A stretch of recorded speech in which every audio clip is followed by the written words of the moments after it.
We'll never give up without a fight. Of course, my lord. I will do all that is necessary. 3, 2, 1, fight!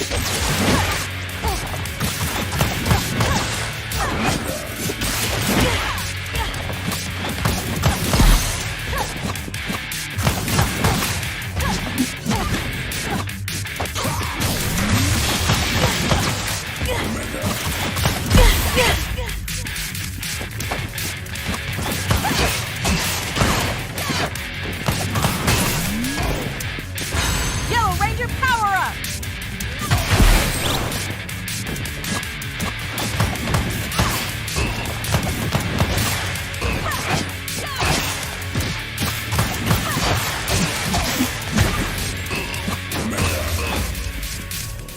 Megazord, ready!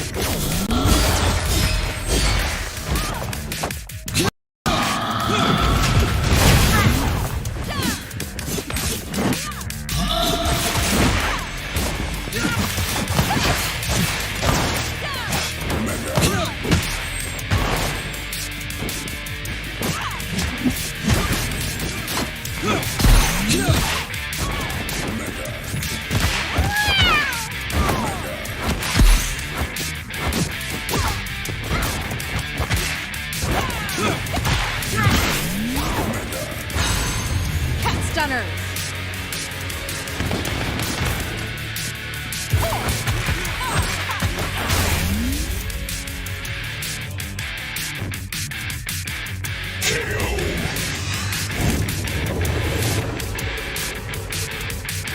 That's how we do it, Cat Ranger style. You found the skeleton. How would you tell it's a dinosaur? You personally, how would you decide?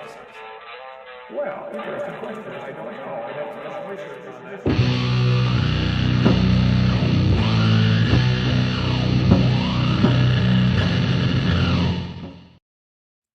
Hey everybody, I'm back with Maddie from her energy tube where she's stuck in a time warp. So I actually was not planning on continuing this theme, but this was supposed to be an Eric with Erica, but Erica couldn't make it, so I had to very quickly call in Maddie to substitute, and that meant that I didn't actually have time to come up with a different set for Matt with Maddie. So you guys are getting double up on the theme, so sorry about that. Originally, we weren't going to do another Power Rangers theme, but look, I thought I had like a month or so, and instead I had like, what was it, like less than a week or so, or well, what, a week and a half or something to come up with something. So yeah. Anyway, Maddie, how are you?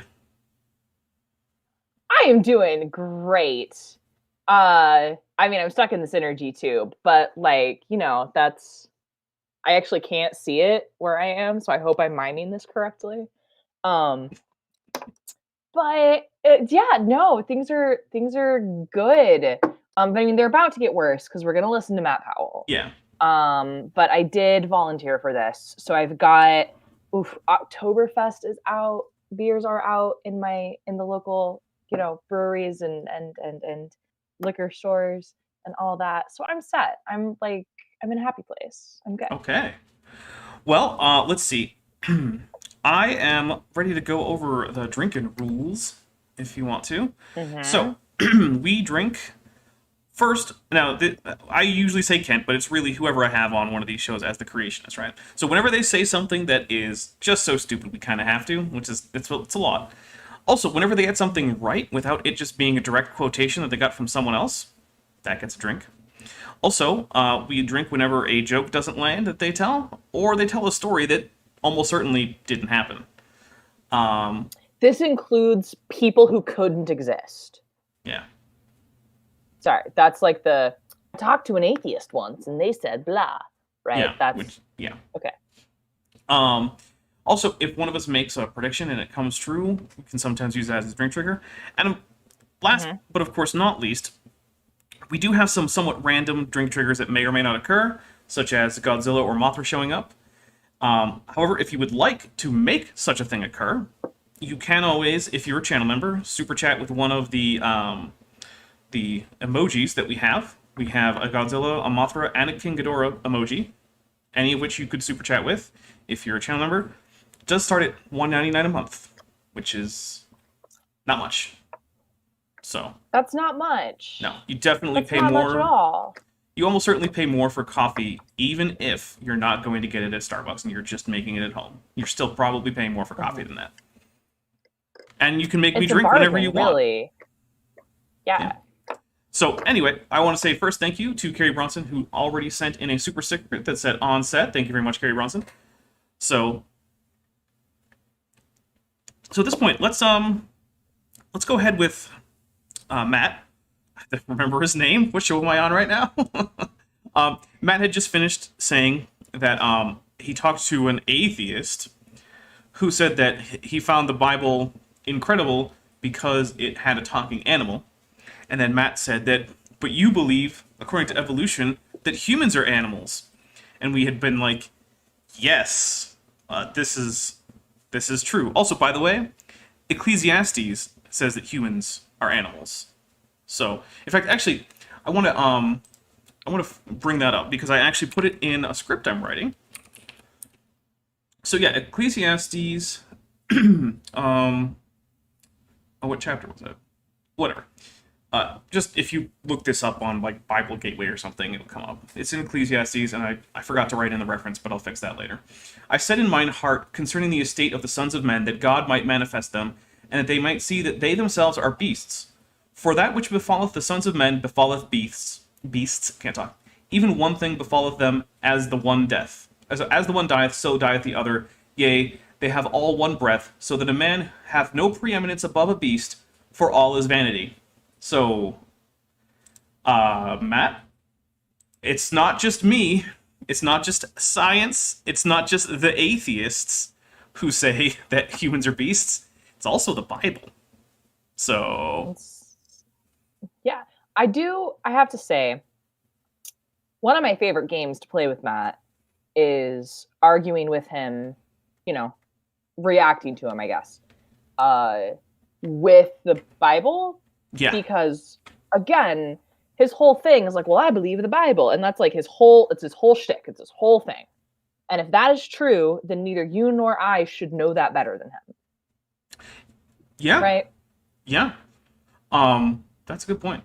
I feel like my Bible knowledge isn't too bad. I usually do okay. My Bible knowledge isn't bad either. I had 4 years of a Bible class in high school, where we actually did a lot of understanding the historical context and authorship and kind of thing. A little more scholarly than just like read it and talk about your feelings. So I definitely valued that, but I don't know, man. Like, if I feel like I, as a layperson, shouldn't know scripture better than any preacher, right? Oh, because he has an excuse. Oh, what's that? Oh, he says, "Oh, I'm not a preacher or a pastor. I just, go to a church." Yeah, that you preach at. That you preach at. This is a sermon. Like, if you're preaching sermons, you need to be an expert in at least pick a book of the Bible and be an expert in that. See, the thing is that Matt belongs to a branch of Protestant Christianity that actually places a negative value on things like going to seminary and being well educated. They think that that's that's just intellectual elitism. The Bible should be able to be read and understood by just anybody, and therefore they tend not to send their clergy to any particular formal training. Thanks, I hate it. Yeah, it's really fun. I was never actually in such a church growing up, but I definitely was. There were churches that had various interactions, like cooperate or something like that. My church and another church would get together to put together care packages or something. We would send to the troops or homeless shelters and stuff like that, and some of those other churches were in that sort of arena of anti-intellectualism. Yeah. So by the way, a different topic because I'm stalling. Okay. Uncensored children's letters to soldiers are my favorite thing.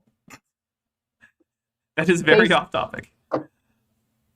Well, you said care packages to soldiers. Oh, I know. And I was like, right. Have you ever, these are the ones that are hope you're okay over there. but you're probably gonna die, so. Ouch. All right, well, we're going to hit play on Matt because we haven't had a single second of him yet. We've just been explaining the context so far. Okay.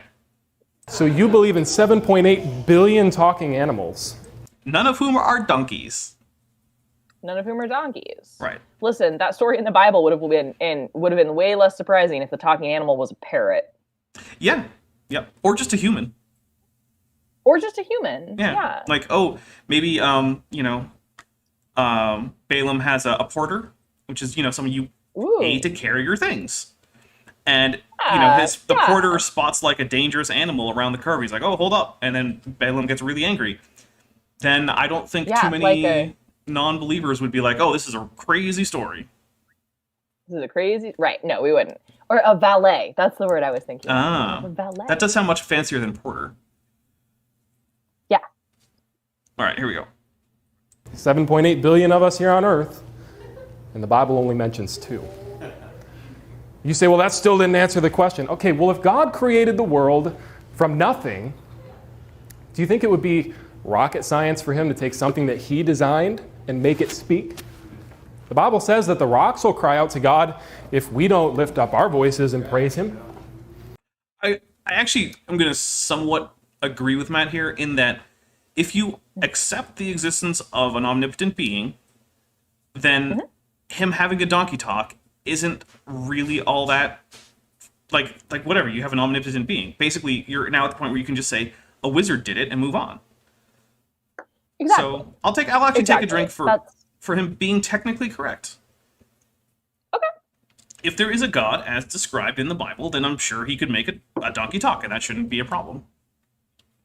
Well, but I think something that's important to mention here is that you and I wouldn't really be sitting here critiquing Matt, at least probably not, if all he was saying was things like, well, you and I know that a donkey talking is impossible. So when that happens with the story of Balaam, it must have been a miracle. It must have been supernatural, right? So, and then the analog to that being, so when the Bible says that the earth was created in 6 days, right, which he takes that as a literal statement, then even though that can't be demonstrated, there's no natural process that could make that happen, so it had to have been a miracle, right? So if he was appealing to miracles, then I would have much less of a problem with what he was saying about like creationism. The problem is that he needs science to be wrong. Right. And that's not. If your argument is just, oh, it's all just miracles all the way down, and that's how I explain the fact that it doesn't actually line up with empirical science, then I'm like, okay, sure, you have fun with that. I hope you understand why most people aren't going to consider that to be very plausible from their standpoint, but like, I don't have an argument against that. Like, right, I don't have an argument against that. I find that at the very least, it's a more honest position. Yeah. And it also, because you could come to it from that perspective and be like, so like, of course science doesn't point to this because it can't, because science has no ability. Science can only look at natural processes, right? Examining a miracle is outside the bounds of what any scientific tool can look at. So if you're from that position, you could say, so there's no reason for us to not believe scientists, right? Especially when they talk about things like medicine or the climate. Yeah. Or other important social issues. I will say, because, I do think you get into some philosophical and theological problems, but they're not my problem. So I'm happy to let anyone with that position deal with them on their own. Right, but that's not what he's doing. He's like jumping back and forth between saying, "Oh, well, clearly God could do it with a miracle," to scientists are lying to you because the Earth has to be 6,000 years old. Right, so that's the dishonest bit. Okay. I better get back on track here. I feel like I'm making too much sense tonight. Let me slow down. All right. Wow. So this one atheist responded to me recently. mean, He's like, "There's I no know logic people at all laugh, into but I'm believing assuming that that one is- day that is It's not joke. God positive. just Oh, is it magically crashing? poofed us into existence." Yeah. Isn't that what the Big Bang Boo. teaches? It was a poof. We'll listen to him for a So little let me bit. ask you, because they say, well, you Christians believe in magic. Okay, what's magical? Somebody creating the universe or matter and energy creating itself from nothing? Well, for some reason, my video player decided to crash on me. So while I get that back up, Maddie, feel free to talk about any of the cosmological stuff or any of that stuff that just came up. Yeah, let me. Oh, hey team. Yeah, so, what Matt said there is that the matter and energy poofed itself into existence out of nothing. So that's certainly all not what the animals Big Bang according to says, evolution? right? One, something that Matt clearly, a concept he clearly struggles with is that matter is just another form of energy, or you can store energy as matter. But if that's true, then you can also unstore energy, right, from matter. So you can create and destroy matter left, right, and center. It happens all the time. Pair production is a great example where a photon spontaneously splits into an electron and a positron. So when the Big Bang occurred, right, there was no matter in the universe, but there was energy. And there isn't a known process that can actually create or actually destroy energy. We can change energy into a like usable or unusable form. So like you can't make a perfectly efficient engine because some of that energy gets sort of lost. But just by lost, that doesn't mean it disappeared or went away. That just means it went to a form of energy that is unusable for people. It's lost, like when you and lose your so- keys. It's not that your keys don't exist. Yeah. They're just not anywhere Yeah. you can get at them, apparently. Exactly. So,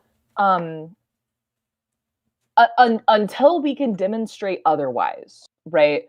It's not a bad assumption to go with energy is eternal, that time really has no meaning for energy. So how did the energy get there? I don't know, right?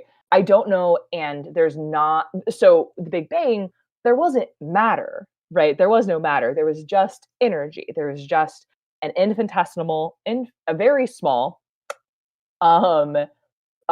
energy smashed together.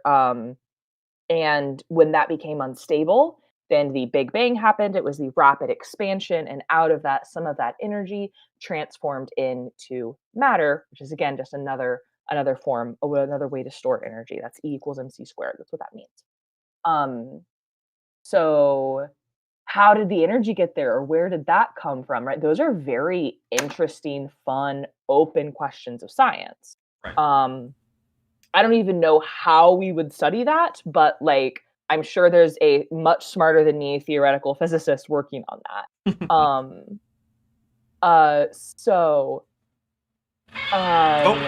Drink for Godzilla. Oh, hello, Godzilla.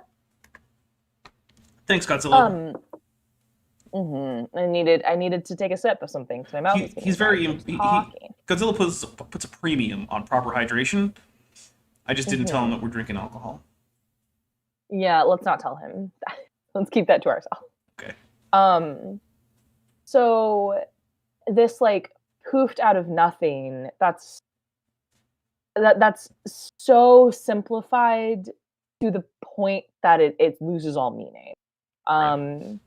It's, you know, the whole universe was in a hot, dense state, right? That's all of that energy. Yeah.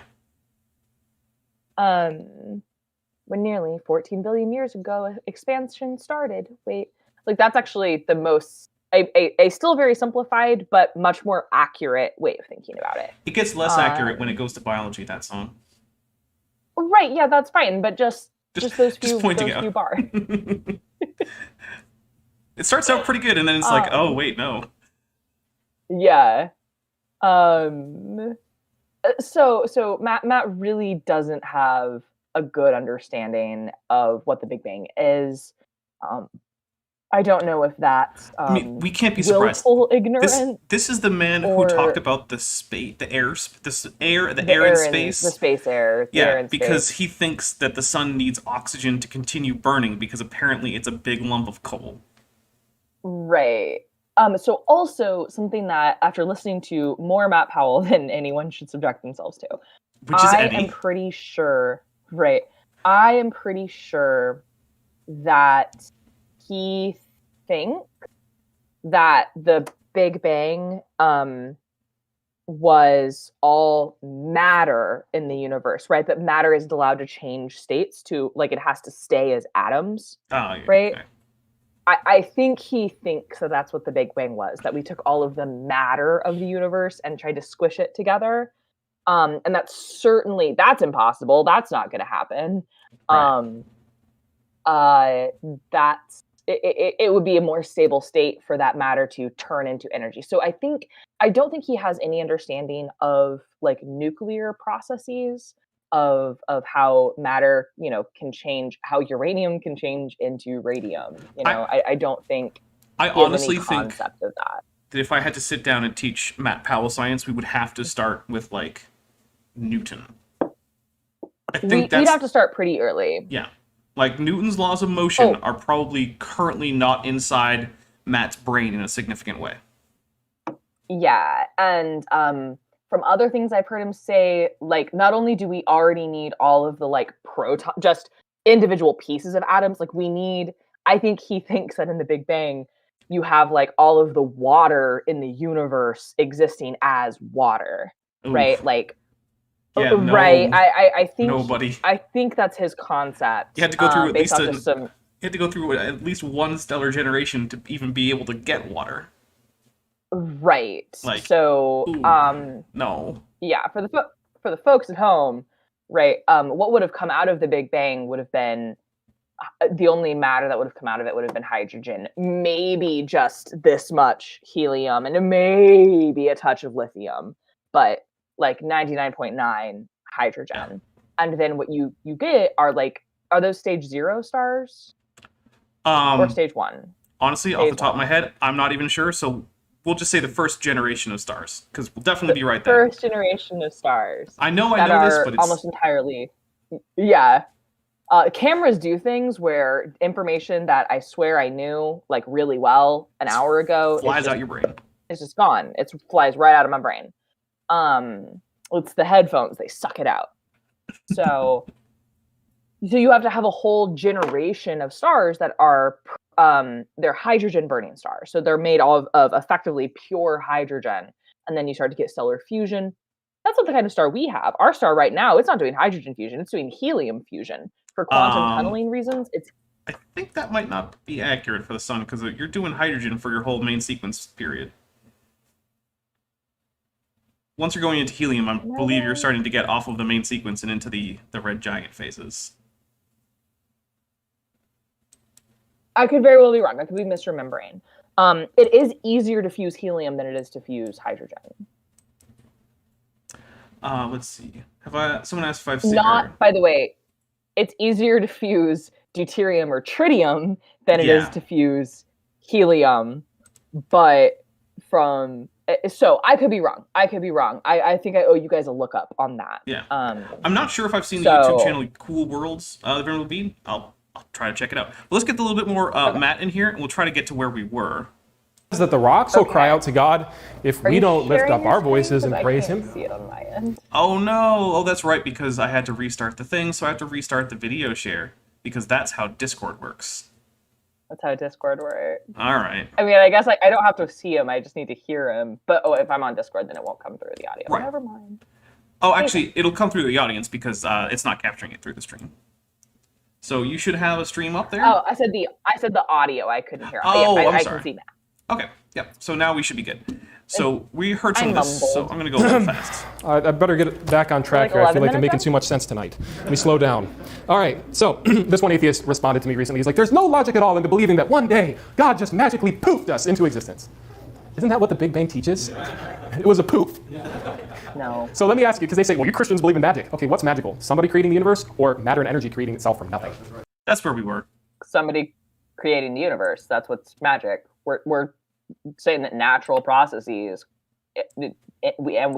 there were natural processes and 14 billion years, and now we're here. That's Right. All right, so that's where we the were. 10-second version. So let's get on to some more stuff. And yes, we are almost at 11 minutes. We've almost gone through a minute of this in the last 20 minutes or so. I'm proud of us. They're hypocrites, folks. They don't have a leg to stand on. And you know what? You say, well, why do you get so worked up about this? You know what? Because all my friends down at the pub, well, not my friends, you know, I would love to befriend them and help them get saved. But He doesn't have friends. He can't go to the pub with them. No, I'm sorry. That's mean. That's probably not true. Whose anecdote is he stealing? Because it's not that he can't go to the pub. That's the rule.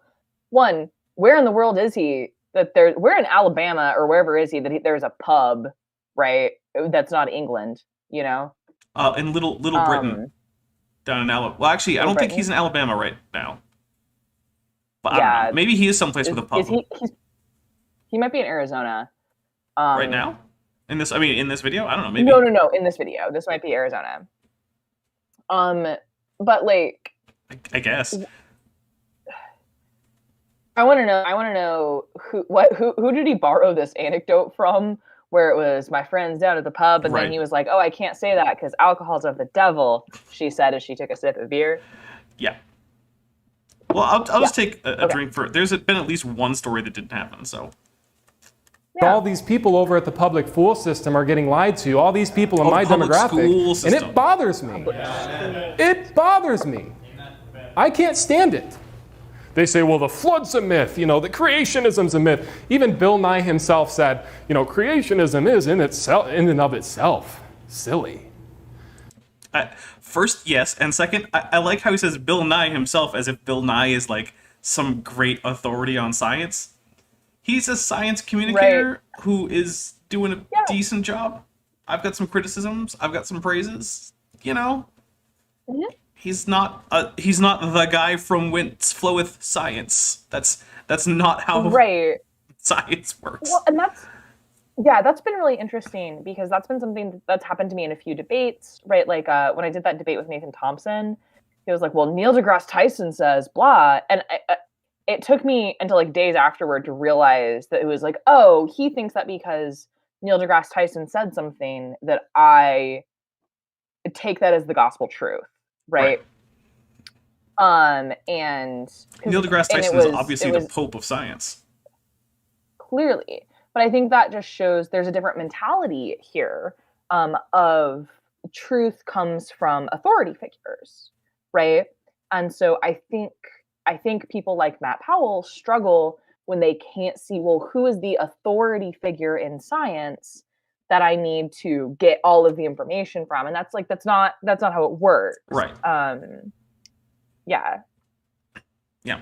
But I think that the reason that a lot of creationists have that, I guess, take on it is because that's how a lot of religions work. We're like, oh, well, the source for this religion is this text or this guy's teaching or something like that. And it's like, well, okay, but that's not how other parts of life work.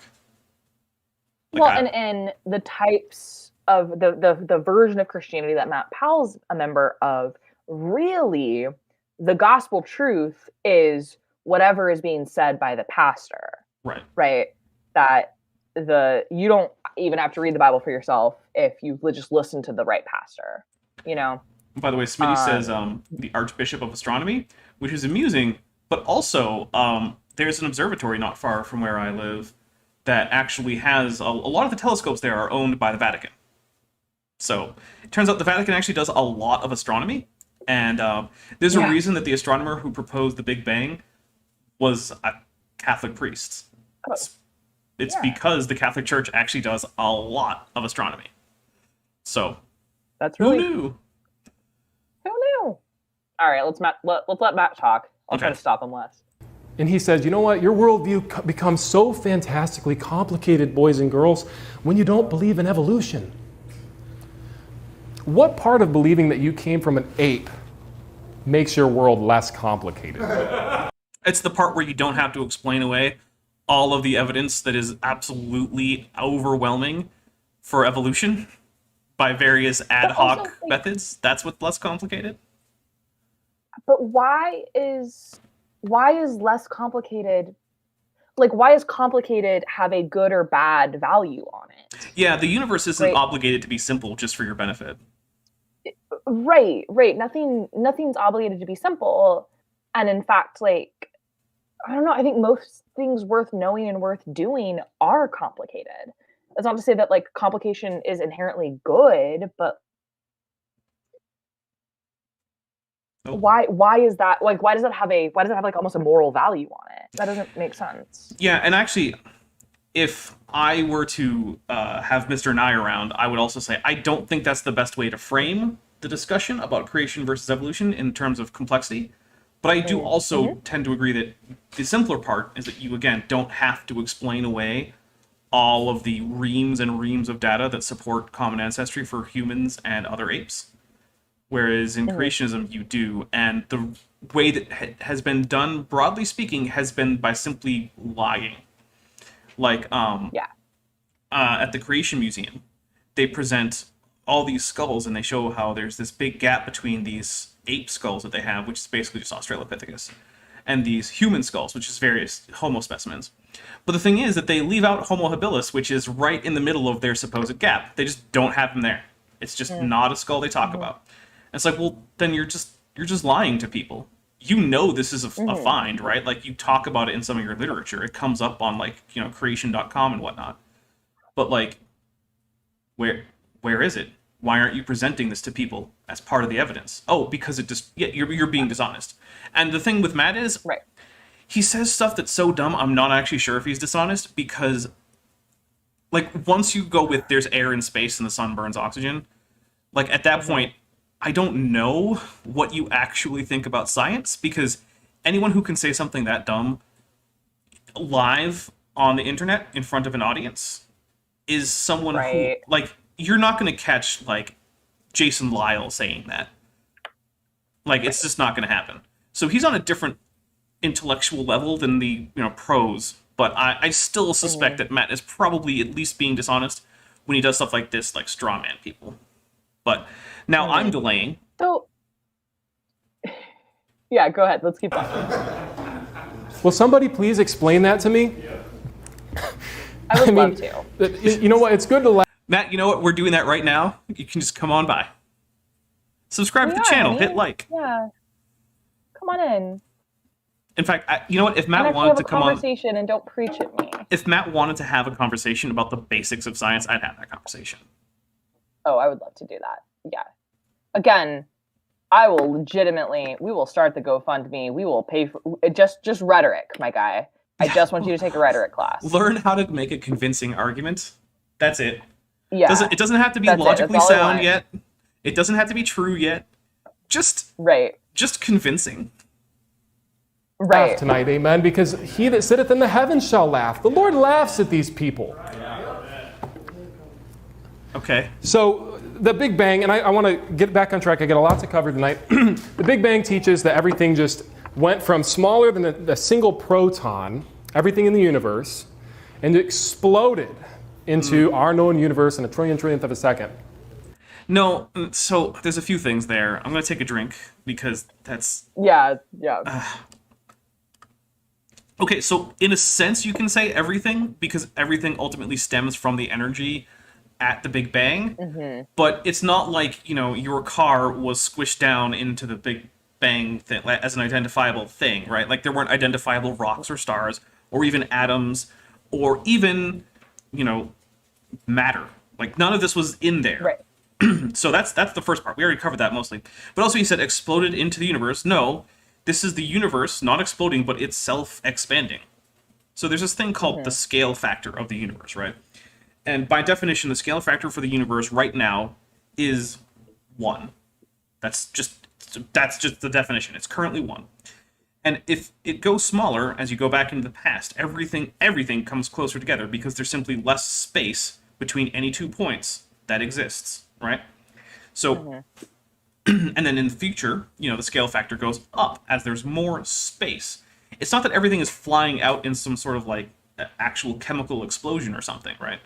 What's actually happening is that the space between any 2 points is itself expanding, Now, the reason that you don't notice this much is because currently the pace of expansion of the space is slow enough that gravity and, intermolecular forces and the weak and strong nuclear forces and whatnot can easily overcome that.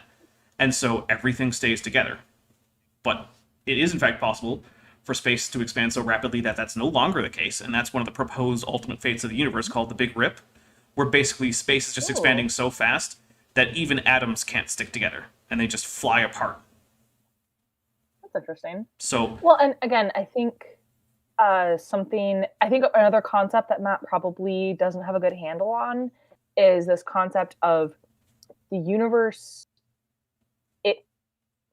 As it is expanding, it's not expanding into anything. We're not filling a container. The universe is, by definition, everything.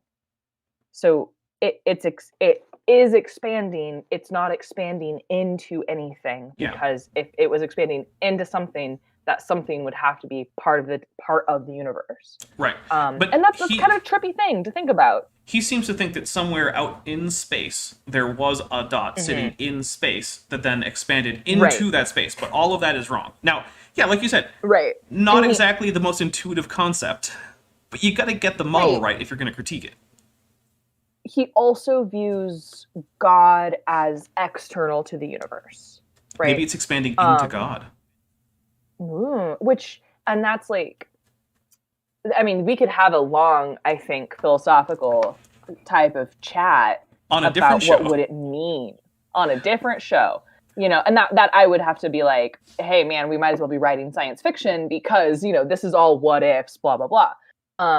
But like, I can't even conceptualize what it would mean for something to exist and not be part of the universe, right? Because the universe is, again, by definition, everything. All right, well, let's see what else Matt has for us in his take on the Big Bang. Yeah. They'll try and redefine it. I've pointed this out to them. I said, look, do you think an explosion out of chaos produced order? Even though the second law of thermodynamics states that ordered things can't go towards disorder? So, first, actually, I highly recommend, if anyone wants a fairly deep dive on the entropy versus disorder thing, I actually did a stream with a young Earth creationist, Sal Cordova, and Sal took the lead on debunking the entropy disqualifies evolution from science, or the Big Bang, or anything like that argument. And it was actually pretty thorough, and I highly recommend that. Check that out. But yeah, entropy doesn't equal disorder. No. And yeah, so what entropy is just, in simple terms, the amount of energy that is unavailable to do work. It's essentially the waste energy of a system. So, for instance, if you ever, turned on your car, and we'll assume that you have a gas car, right? And this is an electric car. And you put your hand over by the tailpipe. The stuff coming out is warm. Well, your car is a heat engine, basically, right? That heat that's leaving your car isn't something you can recapture to use to do work in your car. That heat is not going to be useful to you. That heat you can think of as increasing the entropy of the system of your car plus the atmosphere as a whole, because just going into the atmosphere and dissipating, it's probably not going to do any work there. So that's one way you can think of entropies. It's that heat, it's not gone, it's still there, it exists, but you can't do anything with it. Now, there are other more complicated definitions that we get into in the talk that I had with Sal, like quantum microstates and, the available number of states that a system can take while presenting the same macro state. But that's, that's a whole 2-hour discussion on its own, which I did, so go watch it after this. Yeah. But, my goodness, even old creationists are starting to catch on that that's a bad talking point, guys. Right. Well, so yeah, I've never heard Matt correctly just recite the laws of the first 2 laws of thermodynamics. I've never heard him do it, and it drives me nuts every time. So. Yeah. You think he knows about the zeroth law? No, I don't think he does. Listen, Dapper, he defines the first law as matter cannot be created or destroyed. Yeah. I guess suns don't exist. Right. But, then again, this ties back to, that might feed into You see, I think it's a reflection of his understanding of how the sun works, Yeah. right? I don't think he understands fusion. I was about to say he thinks that the sun is a release of chemical energy, but I'm not sure that Matt could adequately describe the different ways that you can store energy, like potential, chemical, thermal. Like, I don't think he could do that. I don't think so. So, and I don't mean this as insulting. I just mean this as like diagnostic. After listening to a lot of Matt Powell, I think he's operating at what I would rate as like a second to third grade level of understanding of science. That seems reasonable. Right. And so actually, like for me, like diagnosing that, like it actually makes me less angry when he misquotes this stuff now, because I'm like, he legitimately, I just don't think he understands. And so, I mean, I might take the time to bother to explain it on the off chance he ever watches this, right? I'm not being facetious about that rhetoric class, Matt. I'm not. Matt, let It us may know. even be at a Christian university. It has to be accredited. That's my only rule. Matt has stopped by my channel before. Okay. So he's been around. He actually commented on my re-upload of one of his videos that he asked to be re-uploaded. But I didn't upload it for the reasons I think he wanted me to. Let's just say that. The kids know that. Everything knows that things, every child pretty much out there knows that things are winding down. Sun's getting smaller, the moon's getting further away, the earth is slowing down, everything's Okay, the sun is currently getting smaller, but it gets bigger too. It's a cyclical trend. I'm gonna take a drink. Take a drink because he thinks the sun is getting smaller, because he thinks it's burning off it, like literally combustion burning its fuel. Yeah. Now, it is getting lighter over time, and that is a constant process. But its size is not primarily dependent in the short term on that process. No. So, here we go. winding down. Their team is, yeah, never mind, it's fine. Okay. Evolution teaches that things are getting better on their own. Just give it enough time. Just give us enough time, they say. Well, and what they try and do is they say, well, it wasn't really an explosion, Matt. It was an expansion. They try and redefine the word and apply a not so kooky word to it to make it sound like it's not. Look. See, the thing is, they're different, right? Both involve the expansion of something. But an explosion is actually, it's defined by a pressure wave, right? There has to actually be a pressure wave that expands out. Now, for it to actually be a detonation, I learned this not too long ago, this pressure wave actually, the stuff that causes this pressure wave actually has to at least start out at supersonic speed. Otherwise, what you have is a deflagration, which can still cause a pressure wave, but a less substantial one. So, an explosion requires there to be matter traveling out in some kind of wave, which you don't get with the Big Bang. So it does not meet the actual definition for an explosion. It is not an explosion. Right. And fundamentally, what Matt is either misunderstanding or misrepresenting here is the difference between like trying to add nuance and depth of understanding to a process is not the same as backtracking or redefining, right? That's not what's happening. It's like if someone actually had this conversation with you, Matt, they were genuinely trying to get you to understand what process was happening. And you're like, oh, well, you explained it differently than this thing explained it, so therefore this must be nonsense, which to me says that like he's not applying critical thinking skills. He's not genuinely trying to understand. Which even if you like, man, even if you completely think everything we're saying is nonsense and untrue, you should try to genuinely understand our argument. Like Dapper and I are giving you that courtesy, right? We're genuinely trying to understand where you're coming from and what you mean, right? And so it would just be basic manners to return that courtesy. One of the things I like to point out is if you don't think that you could do an at least okay job debating for a position you don't hold, you are not currently ready to critique that position. Absolutely. And we've had the discussion, like either you or I could argue for creationism better than that. Oh, yeah, that's not a high bar. All right, here we go. If something goes from smaller than a proton to in a trillionth of a second larger than our observable universe, is that not an explosion? That isn't what happened, and no. So no and no. Yeah. So I'll take 2 drinks because it's both wrong, and we've already Yeah. explained why. But the other thing is Yeah. it didn't go to larger than the observable universe in a trillionth of a second. That isn't, because Right. It's not that, life. yeah, no. Um, How would we even know that? shoot, there. Because we couldn't How would we observe even it. know that? Yeah. Right. Oh, I was going to comment on something he said earlier, but I've already forgotten it. So it's gone. We can't talk about it. We have to move on. Okay.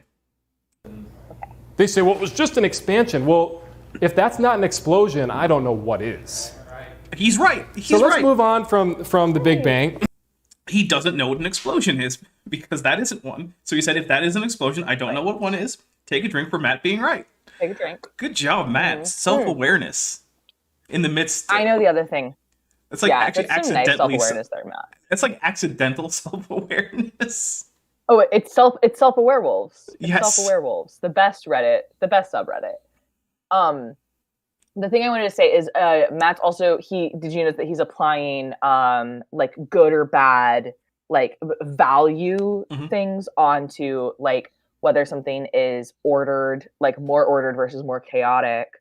That can just be like there's no goal, right, of systems.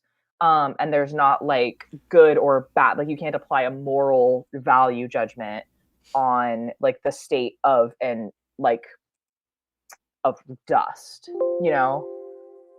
Right. Anyway. I actually find that pretty common, that creationists, and I think Mm-hmm. it comes from the idea that there's a purpose for the universe given by God. And I'm Mm-hmm. not really here to argue with that. But in terms of science, we're not attributing like goal-directed agency or anything like that to Mm-hmm. natural systems unless we can really, really easily establish that there's a goal-directed system. So, for instance, if you have like, you can see videos of like crows solving puzzles to get treats. Sure, I will attribute goal-directed, stuff going on in the biological system that is a crow. That's great. But like a cloud of dust or a soup of electrons and something like, no, there's no goal, there's no value to it. It just is, and it's how humans interact with it that can bring in some kind of value. So, for instance, if we come to a system and we say, okay, how can we make this better our lives? Then there can be some kind of goal that you apply to the system. But on its own, generally speaking, natural systems, no value, no goal. They just exist. Yeah. Like we assign value. We say this is better or worse for humans, right? Some human in the ancient past started cultivating almonds so that there wasn't so much cyanide that you couldn't eat them, right? Because we decided thanks, not buddy. dying from cyanide was good. Yes. Well, most of us decided that. Apparently, Kent Hovind hasn't got that memo yet. Fair. And since Matt Powell's moving in with him, I expect Matt Powell to start eating some apricot seeds. Yeah. Oh, but also like assigning moral values to like your choices and behaviors is like a completely separate thing from whether or not evolution is true. And that's another thing creations often do is try to marry those two, right? Yeah. Like my life can't have a purpose if humans evolved, right? Which is that's bonkers to me. That's such a huge leap. Yeah. They're different things. Things can be different. But I think that's Weird. rooted in this like very fundamentalist concept is that something is either of God or of Satan, right? So it's either good or evil, which is some of that black and white thinking that gets you to cult mentalities. Okay. All right. Let's see where else we get, because we're at a lower pace right now than we were last time. Oh, I'm sorry. No, don't be sorry. And you mean to tell me that 326 million trillion gallons of water that are just on Earth alone were crammed into... You can only compress water past a certain point. And yep, you were right. He thinks that there was water in the Big Bang. So I'm going to take a drink for you being right, and then another drink for that being amazingly stupid. And also another drink for him being right. Water is largely incompressible. Good call. So here's the thing. If you have a certain volume of water, and you squeeze on it extremely hard, its volume will usually change only by an immeasurably small amount. Water is pretty darn hard to compress. basically the only way to make it expand or contract is if it changes in temperature. And even then, if you have it under enough pressure, even raising the temperature might not actually get it to expand. It might just cause more pressure. So, for that reason, yes, it would in fact be impossible to collect all the water, even just in your glass, on your counter or something, into a microscopic dot. Fortunately, as we've already stated, that's not what the Big Bang says. There was no water at the Big Bang. Not a drop. Not a molecule. And Tesla Ranger says, unless you drop said water onto a neutron star. But actually, at that point, that water would probably disassociate and stop being water and become unassociated, but still normal matter, hydrogen and oxygen. And for $4.99 US from Vandalia 1998, you have Ents, Eric's, and the letter M now. Who's the next Oh, okay. So we have Kent with Bent, and we have Eric with Erica, and we have Matt with Maddie. Which, by the way, it's actually it's more than just the first letter. But I actually do have the next one, and it's Jackson with Jackson, in which we take a look at some Dr. Jackson videos with Jackson Wheat. So we have not scheduled the first one of those. I haven't picked out a video, but that is in fact the next show is Jackson with Jackson, which, I mean, that's just identical words. That's perfect. Is it Jackson with Jackson in Jackson, and you guys do it live from Mississippi? I mean, if someone wants to pay to fly me to Mississippi and also pay for my hotel room and pay for the copious amounts of air conditioning I'm going to want because it's so damn humid in Mississippi, then sure. So, let's see. For the alliteration. Guys, fundraising goal. When you guys super chat, I don't know, $1,000 or something, I'll try to sell $5,000. There you go. If I can get $5,000 in super chats in the next month or so, I'll go fly out to Mississippi with the money. Jackson with Jackson in Jackson. Yeah. All right, so there you go, guys. You got a long way to go. We're about $5 in. So you only 1,000 more super chats like that, guys. You got it in you. Goodness. Yet they want to believe that all the water in the universe. Just imagine, folks. I don't know if any of you guys saw it, but in my last documentary, I was talking to the atheist, and he goes, "You know, it takes imagination to consider all this stuff." Yeah. And I said, "Just imagine." And I expected him to be like, "Oh, good one," but instead he's like, "Oh, yeah."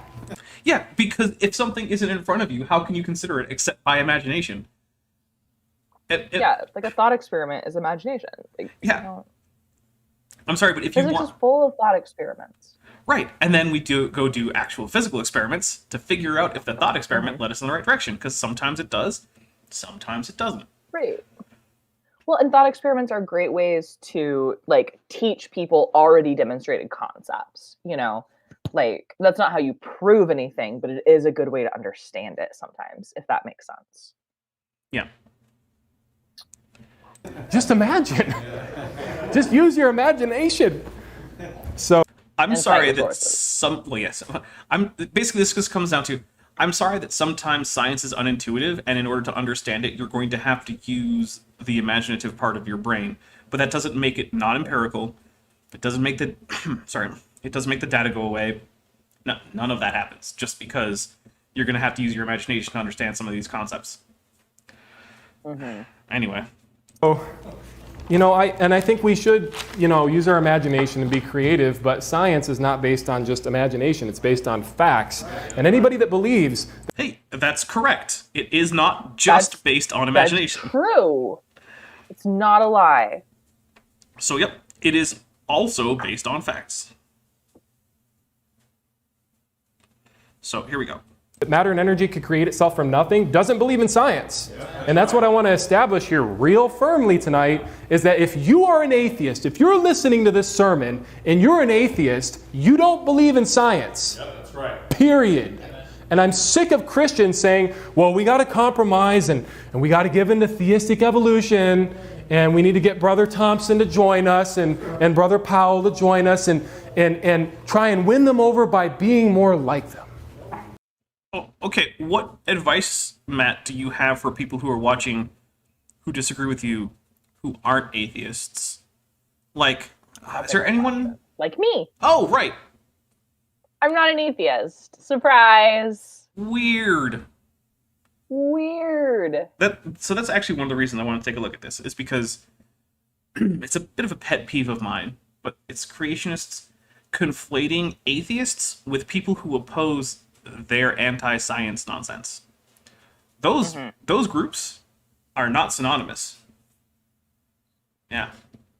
And the thing is that Matt even knows that because he's talking about theistic evolutionists.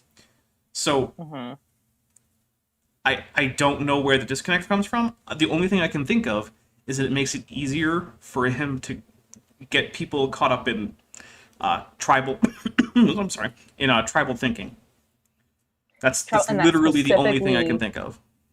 Yeah, black and white, in group, out group, right? Those things that are like straight off the bite model. Yeah.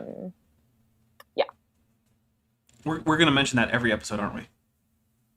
Every episode, because I feel like it's important. I agree with you. All right, we're gonna get a little bit more Matt in, and then I think we're gonna take a quick intermission coming up pretty soon. I'm gonna need another beer. Yeah, me too. Well, I'm not drinking beer, but I'm gonna need more whiskey. The Bible says, come ye out from among them and be ye separate. I don't want to be like the world. The Bible says, love not the world. What does it say? To be in the world but not of it, right? Like, it definitely says that. It definitely says that, which is not that translation. And like, if we go to like one of my favorite Bible stories, I'm sorry, I know this isn't Bible story time, but like, one of my favorite stories is Jesus takes his disciples to like the wrong side of town, and there's a whole like temple to, I think, like a god of like drinking and whatnot. Caesarea Philippi, one of those. I'm mispronouncing it, I know. It's like it was a place in the ancient world that was like where another god was worshipped, and like good Jewish boys didn't go there, right? But Jesus like straight up brings his disciples there, and this is where we get the like, on this rock I will build my church, right? Which I've always read as, that's also where like we get like Peter gets his name, and like on Peter we will build this church, but that's not how I read it. I am not a theologian, but like I read it as like these people that you were told were bad, that you were told to avoid. No, all God's children, right? Sorry, I didn't mean to devolve to theology. I mean, let's get back to... it's what Matt's talking about, so I don't really mind. It's not, look, okay. I don't talk about theology much, but that doesn't mean that my co-hosts and guests can't. Okay, well, I get a little, so like, I don't like speaking outside my field, right? And I'm very much a layperson in theology, but I'm just like, that's not what that means. That's fair. I'm not, and I don't even know if I'm representing consensus scholarship. I'm representing what I was taught in high school Bible at a pretty conservative school. Which is still less crazy than what Matt's going with. Uh-huh. Neither the things that are in the world, folks. Amen. These people, like, it just goes to show they don't know the Bible. So, of course, they come at us when I bring these things up to them with the blanket statements that we've all heard a million times. They'll say, well, you know, must take a lot of faith there to think that a virgin could conceive there, buddy. You know what? These people think a rock conceived. Yeah. No, we don't. No, take a drink. Just take a drink. Look, I don't need to go into it, but no one thinks that evolution started with rocks. And no one thinks that reproduction started with like the way mammals do it on the Discovery Channel. Creo Debunk says, saying that theistic evolution is a valid position, you were talking about theology. I actually don't know that I would necessarily say, at least, that it's a valid position. What it is, it's a position I don't care to argue against. That's all. That's it. I will also say that atheistic evolution is a position I won't bother to argue against. As long as you're not contradicting the science, Dapper Dino is not here to argue about it. I have my personal thoughts about whether theistic or atheistic or whatever kind of evolution is true or viable or valid. I'm sorry, goodness. But yeah, As long as it's not contradicting the science, that's not what the channel's for. If you know me IRL and you want my take on things like that, that's fine. But very few people here in this chat know me outside of my presence on YouTube. So, Yeah. Sorry, guys. You know, and one guy, I was in a debate a while ago with this guy, the raging atheist. Well, before we give the raging atheist anecdote, because I'm going to have thoughts on that, what we're going to do is... I have thoughts on that. Yeah. Actually, I'll go into a little bit of it, and then we'll go to an intermission real quick. So, Yeah. a few things. Matt Powell definitely dishonestly edited The Raging Atheist. You can actually find the raw footage of Matt's interviews with him on the Raging Atheist channel. The second thing is, I don't think The Raging Atheist did as well as he could have. I think that he was outside of sort of his wheelhouse in talking about things like cosmology and stuff like that. And so, I wish that it had been someone who was a little bit more up on the topics that Matt was actually discussing, like King Crocoduck or something. That would have been a better person to get for those discussions. Yeah. I think Matt knows that that's the case. I think that's why he picked The Raging Atheist, because he's not the best at stuff like cosmology and things like that, which is, I mean, that's fine. You don't have to be an expert on the Big Bang. Like, who cares? Right. But if you're going to try and argue about it, you need to be fairly on the ball, and I don't think he was. But we're going to take an intermission, guys. We're going to be going about 3-ish minutes, and you guys can be entertained by yet another battle of Power Ranger things. Because, I don't know, actually, here's why. It's because the opening piano music in my normal intermission video is getting copyright claimed left and right, even though I got it under Creative Commons attribution. So, and rather than try to fight that, I'm just gonna try to phase that out of the channel. And so in the meantime, yeah, it's a Power Rangers fight. Deal with it. All right, we'll be back.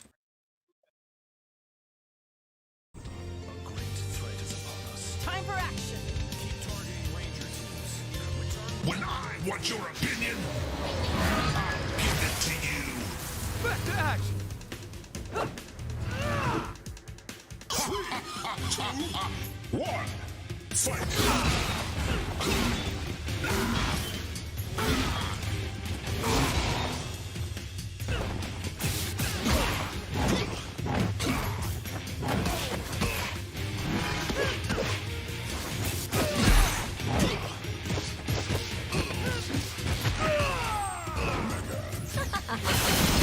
We're not backing down.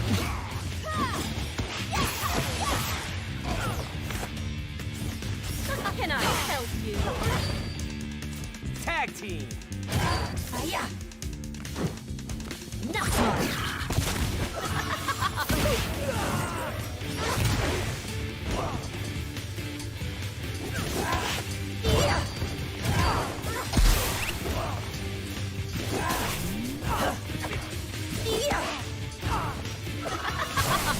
This is gonna hurt.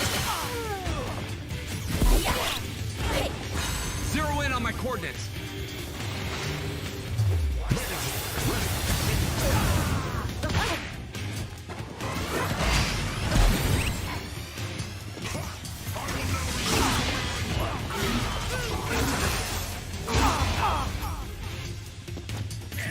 This time you're mine.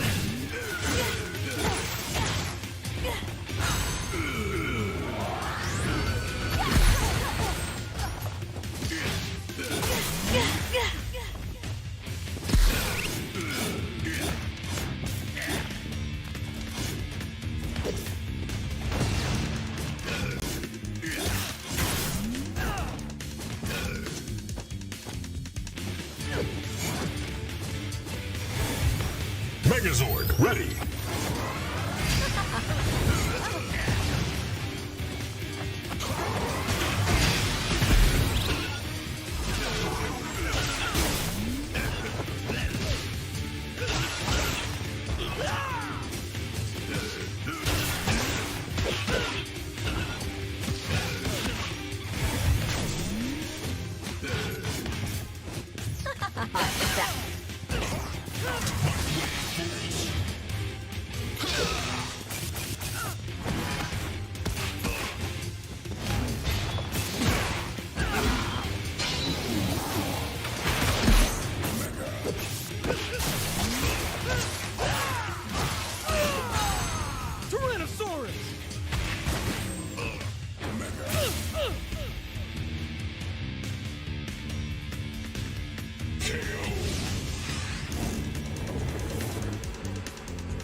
All right, everybody. So first, let's have a round of applause for Lord Zed for winning the day against those troublesome teens, the Power Rangers. Good job. Wait, So, am I a good guy or a bad guy? well, you're currently Zordon, who is a good guy. Oh, boo! No, my Yeah. Power Rangers. Oh no, you're gonna have to find a new team of teenagers with attitude. And are they gonna all come from somewhat troubled homes, and we can have after-school specials where we learn to express our feelings in healthy Nope, ways? only one of them's gonna come from a troubled home. And then her mom's gonna move to France with her new husband, and you're gonna stay in Angel Grove until you decide to go be a professional gymnast. Then your friend Kat, who used to actually be a literal cat, is gonna take over. Okay, fair. Yeah. But listen, Dapper. Okay, I've got my hat in drink forgot serious mode. Oh, Cat. and again. I was gonna say I refreshed my beer and now I have a pint, and you should send Mothra a lot, but you guys did that without me asking, so I appreciate you, chat. Oh, that isn't chat. What is that? That sound is one of my phone notifications. Oh, Yeah. When Godzilla comes up, that's someone doing, not necessarily, I guess I can't say it isn't chat, but most of chat doesn't know how to make that activate, nor could they if they knew how. oh, well, whatever. We're saying thank you to a very occasional viewer, Bam Angel, in this case. Thank you. Yes, because she does know. Angel. Okay. Is Kat a girl, though? David Last asks. Both characters in Power Rangers named Kat were women, but one was an alien. So.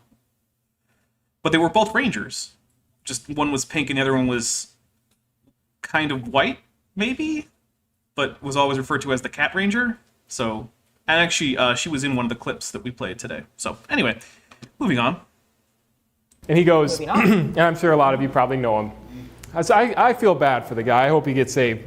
But anyways, the guy goes, he's like, well, I don't know how anybody could have enough faith to believe that, a Jewish man like Jesus would resurrect from the dead.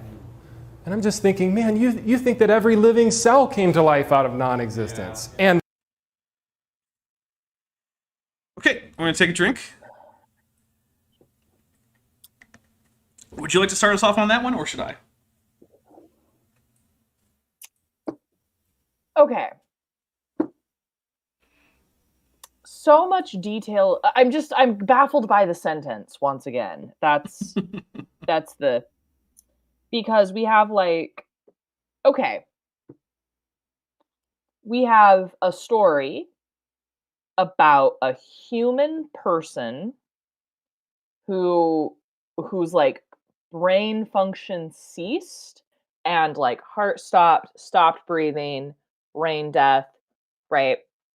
Who then, after 3 days of being in that state, came to life, right? And there's no natural process that allows that's going to happen, right?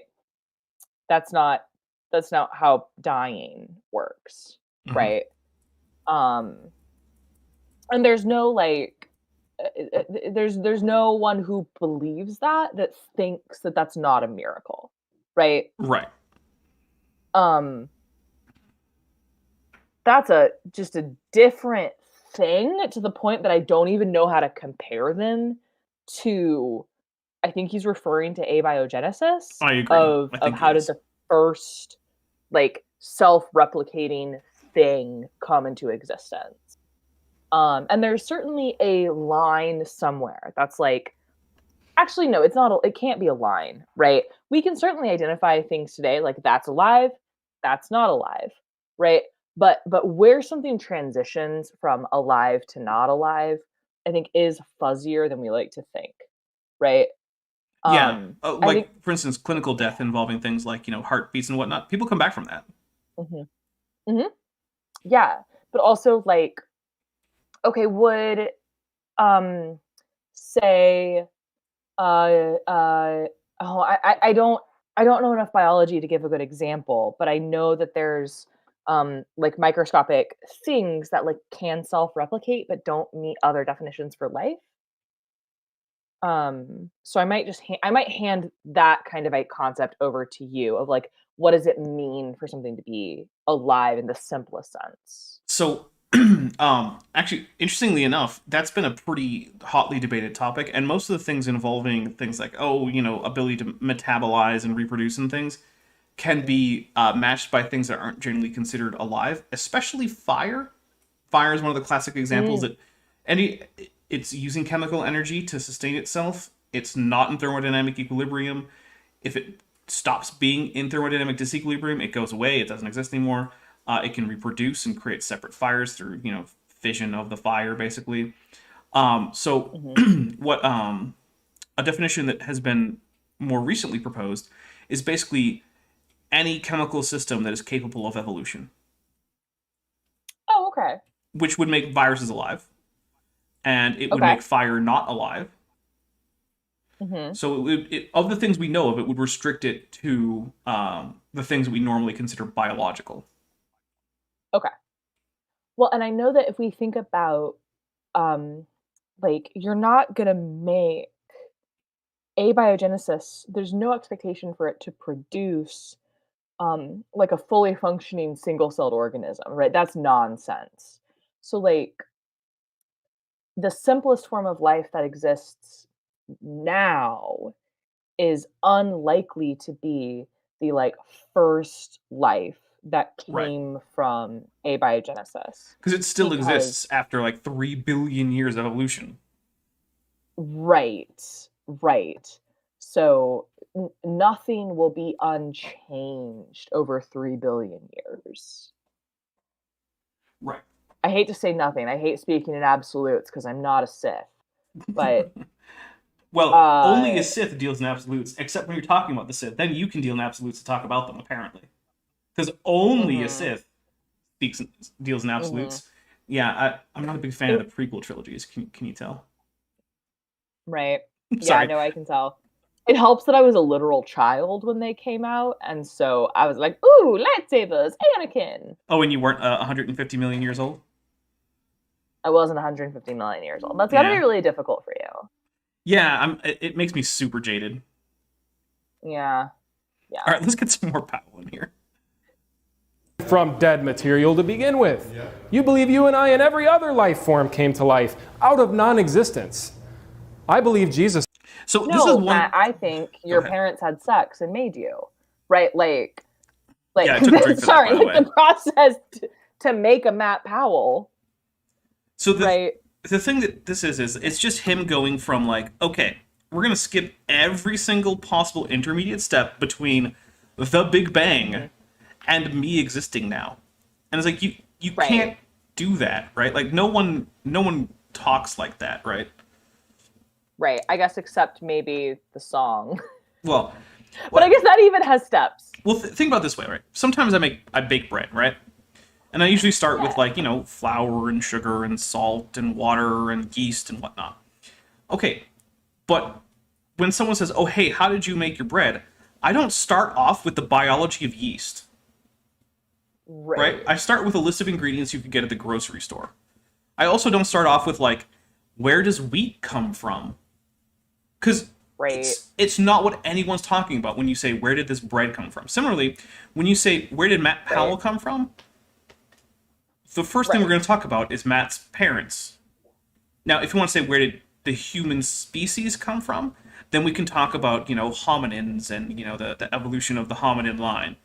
If you want to say, where did life come from? And we probably talk about, So with humans, we probably talk about, coming out of Africa and why that's important. And, even mitochondrial Eve and the male equivalent to Y chromosome Adam. Is that what it is? Yeah, there's mitochondrial Eve and Y chromosome Adam. Or as some of the creationists have started using, Y chromosome Noah, because according to the flood model, Noah would in fact be Y chromosome Adam. Oh, yes, that's true. Yep. Yeah. But, whatever. Which, I'm going to say fair for making the distinction, because I pointed it out a while back, and then without me actually pointing it out to the creationists, some of them started adapting that and go, oh, Godzilla, take a drink. So, I mean, way to use a terminology that I think is actually better for your idea. Sorry. Yeah, that is better for your idea. Anyway, okay, go on. You were talking about if we wanted to talk about where life came from. That's a different conversation. Right. So Matt is he's just skipping over all of this, and he's just saying you came out of nothing. But what that conjures up is that he's saying that atheists, or basically anyone who disagrees with him, think that people just spontaneously form out of like a mix of chemicals somewhere. But no one thinks that. And phrasing it that way, even though I don't think that if you cornered Matt, I don't think he would say that's what quote-unquote atheists think. I still don't think that means... I just lost my train of thought. It's a stupid thing to say. We'll just move on. It's a silly thing to say. And again, like, if you want to be able to actually, like, change anyone's mind, right, then... or dismantle your opponent's position, then you can't resort to what Matt Powell is doing in this whole sermon, which is just make fun of it, right? Which is why, if you took a rhetoric class, Matt, your sermons would get better, right? And we should all want to improve at our professions. Okay. Mm-hmm. All right, here we go. It's my sales pitch. I'm going to pitch it real hard. Real hard. Died and resurrected. Jesus said, I have the power to lay down my life, and I have the power to take it again into myself. And so Jesus had that power. But to say that you believe that every living life form resurrected from non-living material, that's crazy. Don't dive harder into the straw man that you weren't necessarily, but probably were making, Matt. I'm going to take a drink. We've already discussed it, but like, before, I could give Matt the benefit of the doubt and say, this is how it comes across, but maybe that's not his intention, but then he just dove right into it. Mm-hmm. And it's no longer ambiguous. Yeah. Right. That's madness. That's a greater resurrection than I believe in. That's true, and I'll take a drink. It's also just not anyone's actual position. I guess I can't for sure say no one, but... No, it's not. It would be a spontaneous generation. It can't be a Yeah, because it can't be resurrection if you weren't already alive and then died and then came back to life. Yeah. Look, I just believe Jesus resurrected, and I believe he'll resurrect me because whosoever liveth and believeth in him shall never die. Wait, what about that little girl or Lazarus? What the verse says, right? Oh, that too. But also, that's not. He just tried to quote John 3:16, and he didn't do it, and that's John 3:16, my guy. Ah. Whosoever would believe in him would have everlasting life is the actual. Anyway. Look at you quoting Bible verses. Again, I shouldn't know the Bible better than him. You shouldn't, but you do. I shouldn't. You know what? I would like to see a Matt versus Maddie Bible trivia contest. I think that would be fun. But whenever I summarize scripture, it just devolves into "don't be a dick." Like. But that's what it would be, like discrete questions about like events. Like, what was the name of like King David's son that tried to usurp the throne? Like, that would be a question that you'd have to know. Oh, okay. Oh, shoot. You don't have to know it now. We're just going to continue. Okay. Let me go ahead and get back on track here. Atheists will often say that, life came about from non-living material. And we've already established, those of us who know any science, that the law of biogenesis states that life cannot come from non-life. There isn't actually a law of biogenesis. That's a creationist talking point. So I'm drinking for that. I don't know what the rule is. I don't care at this point. So this refers to things like Louis Pasteur, and there is a principle of biogenesis. But the principle of biogenesis is better stated as modern life comes from modern life, or cellular cells come from previously existing cells, at least modern cells. And it's more of a general principle than a law. And the idea is that, like, as a rule of thumb, if you see a cell or a cellular organism, you can be really darn sure that its ancestors were also cellular organisms. But this is not a law of nature. It's not an inviolable rule. And biologists all acknowledge that at some point, cellular life had to arise from something that was not quite cellular. But so do creationists, right? The creation story involves cellular life arising from things like clay, or the earth or the waters bringing forth various kinds of animal and plant. So, Yeah. yeah, it's not a law. And the real truth here is that it is an open question as to like what that actual abiogenesis process was, right? And so I don't know is the most correct answer, right? Right. And that's not inferior, that's not bad, right? I don't know when that's the answer is the correct answer. Oh no, we don't already know everything. Like, Right. that's not bad. We should admit when we don't know things. That's good. Actually, David Last brings up a good point. The principle of biogenesis was a response to vitalism, the idea that maggots arise from raw meat. And so, yeah, it was this. So, spontaneous generation was not just abiogenesis. It was the idea that, like, maggots were generated from the vital essence of the animal that, once the meat was once part of, needing somewhere to go into. So, it goes into becoming a maggot, which just bursts forth from the meat. And similarly, you could create mice by piling up dirty laundry. It's not that the mice climbed in there. No, you generated them out of dirty laundry. That's why there's holes in it, because, that they spawn the mice. Burst forth. Right, so there was this idea for a long time that what made things alive was this mysterious vital force. You still see it a lot in fiction, where it's like, oh, someone's feeding on your life energy. Well, what does that mean? It doesn't mean anything. Unless you're a vitalist, because that's a vitalist idea that still persists in, like, our fantasy and sci-fi stuff. And so vitalism sorry, go ahead. That's a type of vampire, right? Yeah, like can have a vampire that suck vampire. off your life force. Right, that's why, like, in one D&D, it's not just your blood gets drained. There's an energy drain. That's why in certain editions you lose levels or you lose ability score, total, stuff like that. Okay. Yeah, so that's vitalist So very thinking. fun for fantasy. Oh, yeah. And so the idea was that this life force didn't just dissipate into nothing, right? It would go places. And so one of the things it could do is it could form simpler organisms, like apparently maggots are simpler than, say, cows or something. So I don't actually would disagree that maggots are simpler than cows. They're smaller, but when you actually dive into, like, the anatomy and biochemistry, I don't actually think they're really significantly simpler than cows, but whatever. But yeah, that was this idea. And so Louis Pasteur, he did all these experiments where he would do things like he would take some chicken broth, which he knew would get cloudy with bacteria.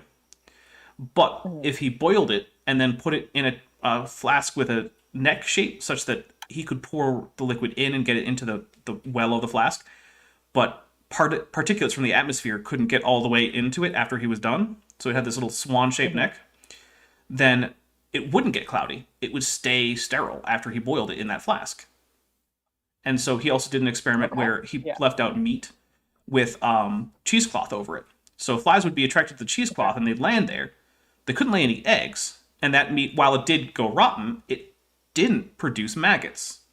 And so he was like, all right, so if vitalism is something that escapes from the original organism of which this is made and spontaneously generates things like maggots and bacteria, then how come these aren't doing that? And that's how he disproved this idea of spontaneous generation, which is still not a thing in science. Abiogenesis is not the vital essence of a cow leaving and creating, the first organisms. Like, that's a completely separate idea. But we're going to get, since we've done that nice little dive into the history of science, let's continue on with some more Matt Powell. So I don't care how they try to repackage D&D it. classes based on vitalism. Don't worry about it. That could be a fun. I like that for an undead patron warlock. Yeah, or like a version of a swarm druid. Ooh. Where you can give you could exchange like hit points or something to create animals. Okay. Oh, also, the idea of vitalism and life force is basically the entire point of the Dark Sun campaign setting from 2nd edition. The idea was anytime you cast a spell, you're drawing life force to power it, and you could, if you draw it rapidly, you can cause a widespread die-off among like the flora and microfauna of an area. Oh, that's cool. Yeah, which is why the whole planet is now a desert. Because people did that a Someday lot. we should do a Top Hats Off stream where we just talk about D&D stuff. Done. Let's do it. Just not right now. Okay. All right, not right now. The law not right of now. Even though it'd be more biogenesis fun. states, the law that they don't believe of science, It isn't a law. Yes. that life cannot That isn't come a from law. non-life. Like I said, The no, law not really. I'll of take a drink. biogenesis. And I've had them admit, well, I guess I don't believe in the law of biogenesis. Nor should you. It's not a real law. That's all that There you needs go. to be said there. Well, then do you believe in science? And Yes. I've had some of them admit and say, well, maybe not. Maybe That didn't happen. I'm taking a drink for conversations that didn't Conversations that didn't happen. I need to re-look at this, you know? And you know what? If you're in a discussion like that with an atheist and they're like, maybe I need to re-look at things, pull out the Bible. You know, don't use man's wisdom and apologetics and If you pull out the Bible and try to argue, you're literally using apologetics because you're trying to convince someone of the truth of your particular view based on defending it out of something that you think is going to be convincing. Like, that is apologetics. Now, it might not be the most sophisticated apologetics. It might not be the kind of thing that most apologists spend most of their time doing, is just pulling out the Bible. But gosh darn it, Matt, I wanted to say things that were stronger than that. That is apologetics. And you know what? That's okay. Go for it. It may or may not be convincing. I don't know. Yeah. But, did you But have like, a... what verse do you want to go to talk about biology? You know what I mean? It's just such a, like, bring out your Bible, and then he gets like amens from the audience. And Yeah, you're but just like, if you're talking to an address atheist... which specific point? Sorry, go ahead. Oh, yeah, To address. There's a delay. I'm sorry. So, yeah, one of the things is like, okay, so let's say you are talking to an atheist. Why would they care what's in the Bible unless you've already convinced them of far more than just that abiogenesis is something, or sorry, that the quote-unquote law of biogenesis isn't true? Like, that's a pretty big leap to Yeah. go straight from there to Bible. Yeah, and like if you're having a conversation about biogenesis or like the stories of Louis Pasteur and all this fun stuff, what scripture, where should I go for something that's going to be relevant to that conversation? He's just going to say Genesis. I No. promise. I mean, that's what he's know going he to is, say. but that's not a good answer. I agree with you, but I think that's what he's going to Like say. it's an answer, but it's not a good one. And you know what? I'm not going to apologize for anything that I believe. The Bible says that the Word of God is quick and powerful, sharper than any two-edged sword. Apologetics are defense. The Word of God is offense. It's a two-edged sword. They say, well, how is don't he even know winning what that debates? means. Like, I was in a debate a while ago, and it's not hard to win these. I am not a great debater. That's true. Take a Hey, drink. that's true. Let's take a drink. But I like to use the Bible. And, That's also true. you know, I'll they're take a like, drink. well, how is he winning the debate? Because 40% of the time he's quoting the Bible. No one has ever said that. I do not think that has happened because I've never seen Should we Matt win a drink for debate. things that didn't happen? Yeah, because Matt has never won a debate as far as I can tell. Matt usually has trouble even dealing with the topic at hand because he usually isn't even really aware of what the topic is. Because again, Yeah. like you said, you basically have to assume that Matt is a third grader. Right. Matt, honey, I'll debate you on anything you like. You can name the platform. And honestly, I'll even take whatever position you want me to. Like, You say that, but that means that now I'm seriously considering trying to set that up. do it. Because I actually already have a debate scheduled for the 4th of next month.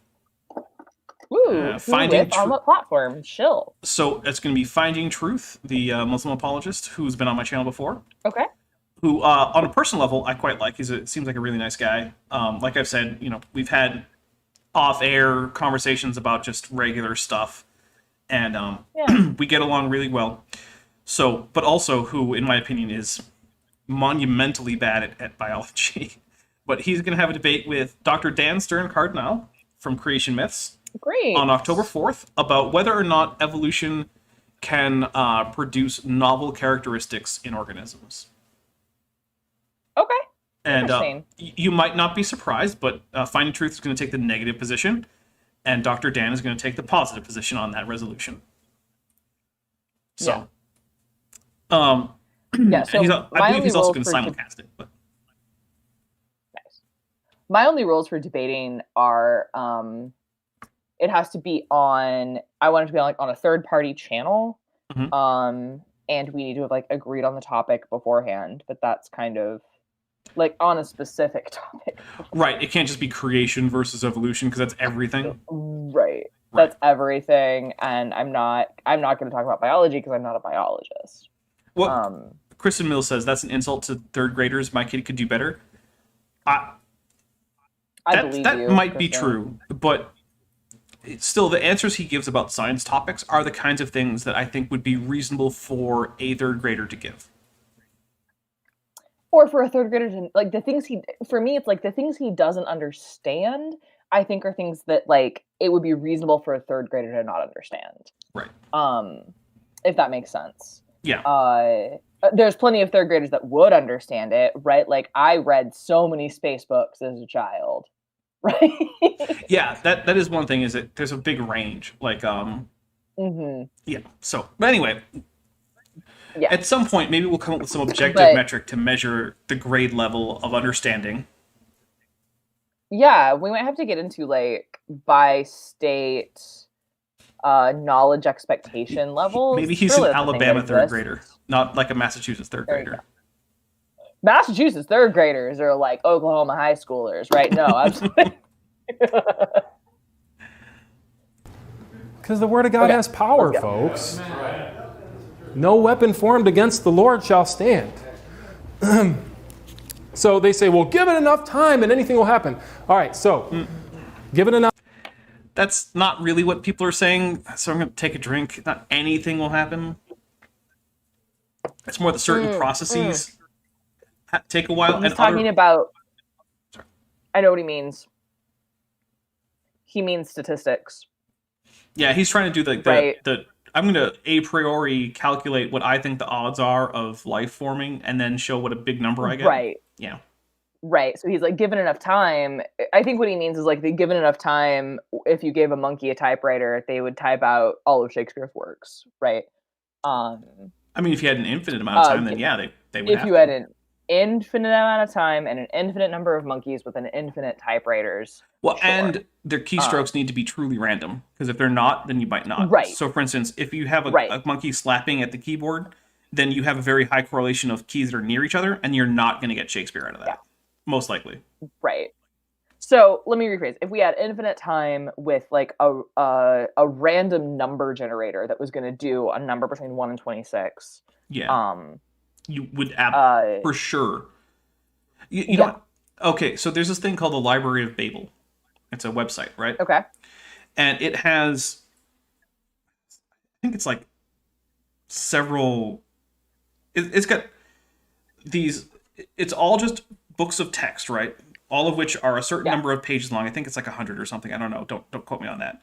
Okay. But it has, they're all randomly generated, and it uses like a random letter, like text generator to generate these. Okay. And it has something like 10 to the 75th that it can generate. And so if you type in any block of text that's within the size that it has, it will find you which book has that exact bit in it. So you can find that's the cool. transcript of this discussion we're having in the Library of Babel text somewhere. It's in there. I've done it. That's really cool. kind of crazy, because you'll be seeing all this nonsense strings of letters and numbers, but then suddenly, boom, the exact text that you're looking for, randomly generated by its little random text generator, and there it is. And yeah, it's a thing. The law of large numbers is a real thing.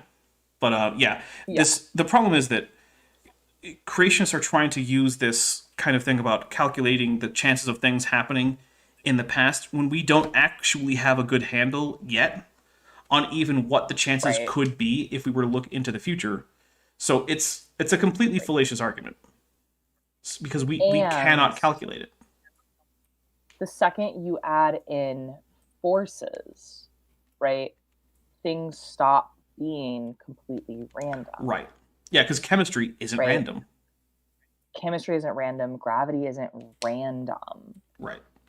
It has a very specific rule. So there are truly random processes in nature. Brownian motion is the best example. But the second particles get large enough, like get massive enough to be affected by each other's gravity in a noticeable way, then Brownian motion goes out the window. And so, like, while it's colloquially common to say that like the universe came into existence under random processes, like that's not random in the statistical sense. It's like there are these forces that govern motion. Right. And that's not even that's a very Newtonian view. I know that there's other things going on where we have to get into like statistical mechanics. But like I'm pretty darn comfortable saying that like the gravity of say planet-sized bodies, right? That's not not a random process. That's a directed process. It's just you know, I hope that made sense. I wasn't It completely did to me. rambly. Well, let's get some more Matt in. Enough time. Let's just pretend, I'm just going to pretend I got a pencil here and I put a dot on the page of the pulpit here. Okay. And we're all going to sit here for however long, maybe we can get into the time machine and go forward a few billion years and wait for this thing to explode. What? Because that's what they believe. Okay. No one. First, I'm going to take a drink. Yeah, because we need it to get through this. Yeah. No one thinks that an accurate description of the Big Bang is that a smudge of graphite on a paper exploded.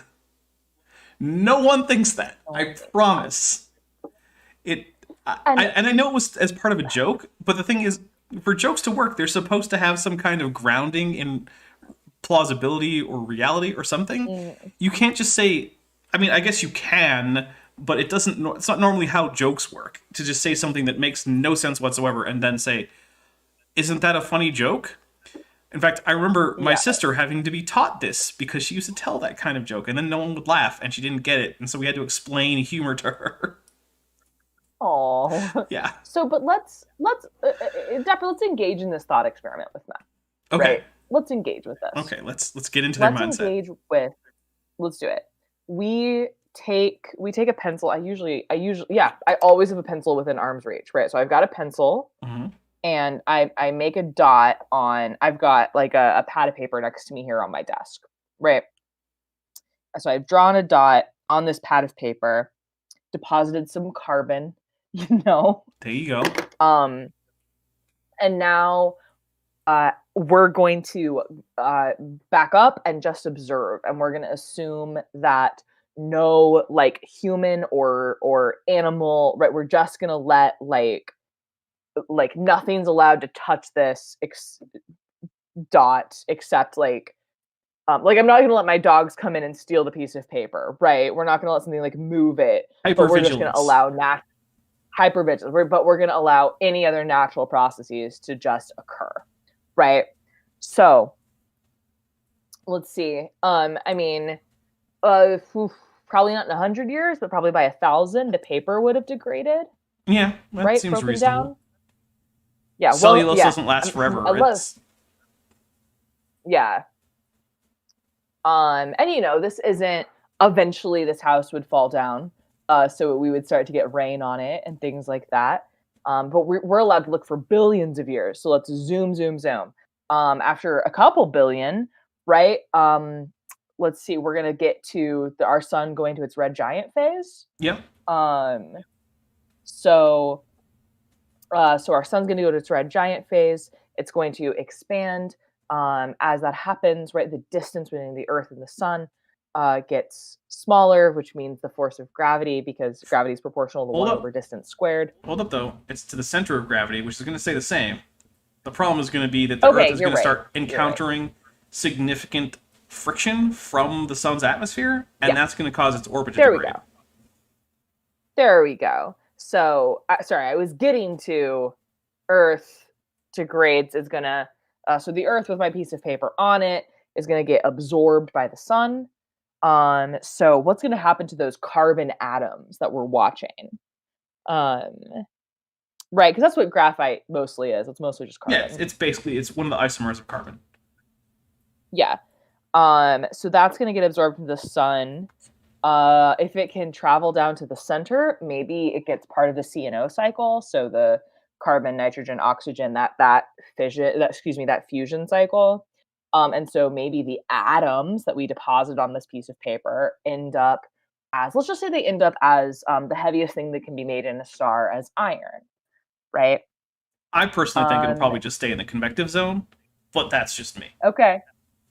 Fair. It could just say, I'm trying to like I'm going for the most extreme thing that could happen. Sure. It manages to make its way all the way to the core where fusion occurs. Sure, we'll go with it.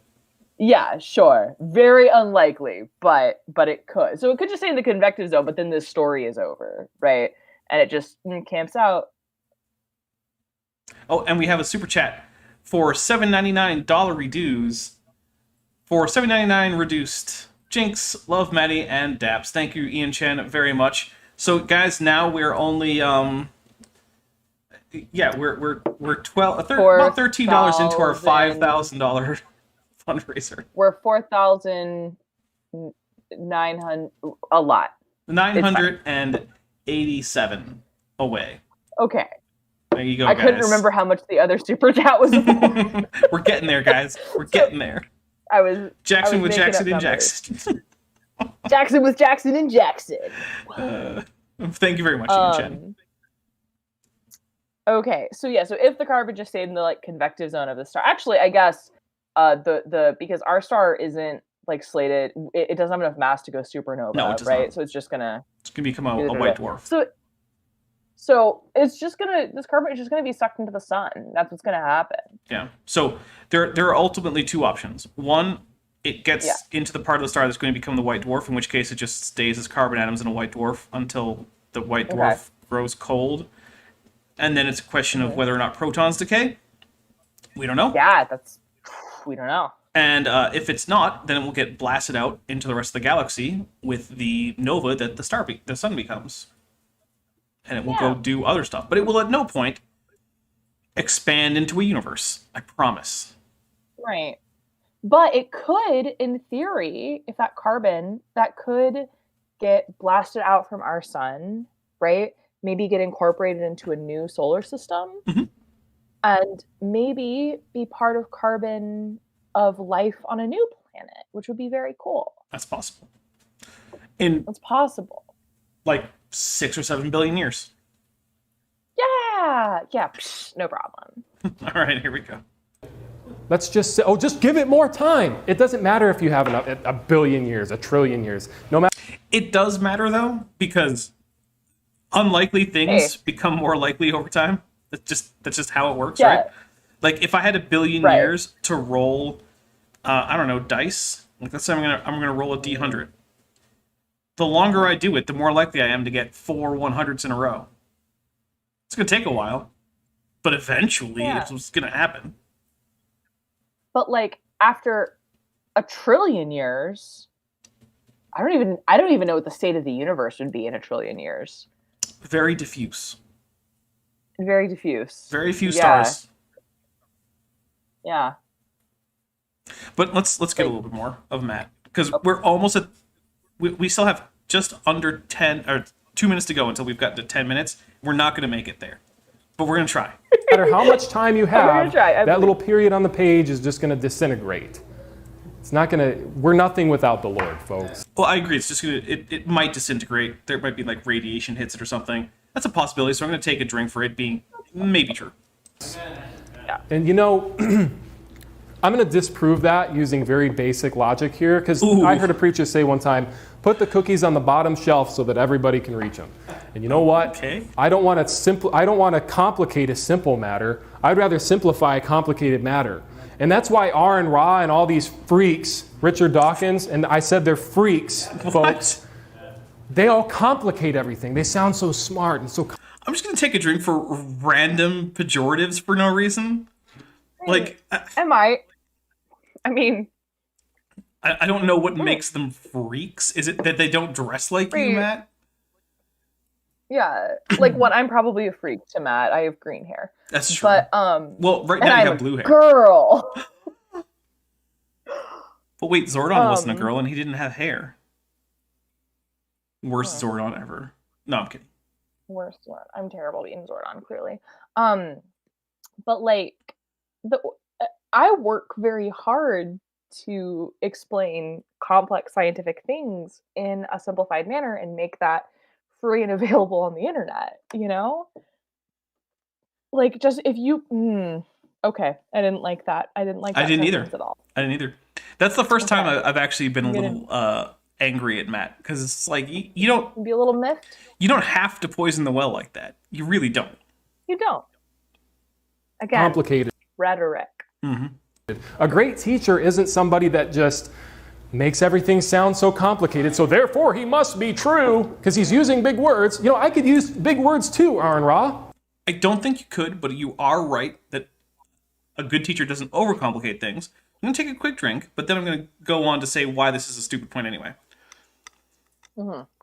Some things are complicated, and if you want to adequately explain them, the explanation is going to be complicated.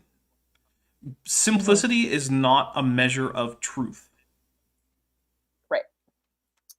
So, like, a nuclear reactor, a power plant, is a complicated system. A good teacher will take that system and break it down, right? So that each piece is understandable and then help the student put the whole together. But you and I have both been to power school. That's not a thing everyone can understand. No. Right? And that's not a bad thing, right? Because there's a lot of people who like purely greatly understand nuclear reactors who maybe would struggle to like speak more than one language, right? Or like have difficulty understanding nuances in biology, right? Like because we all have our strengths. We all have our strengths. But like even if like I was able to explain it well to a point that you would understand it, doesn't mean that the thing wasn't complicated to begin with, right? Like, I don't know. Yeah. Well, let's get a little bit more in. I could talk about phylogeny and Paleozoic, Mesozoic layers and all that. You said Mesozoic. You already screwed it up, Matt. I'm taking a drink from Mesozoic. So obviously no, because you can't even reference it, Matt. My goodness. Stuff and sound intelligent. Oh, and he skipped over the Cenozoic.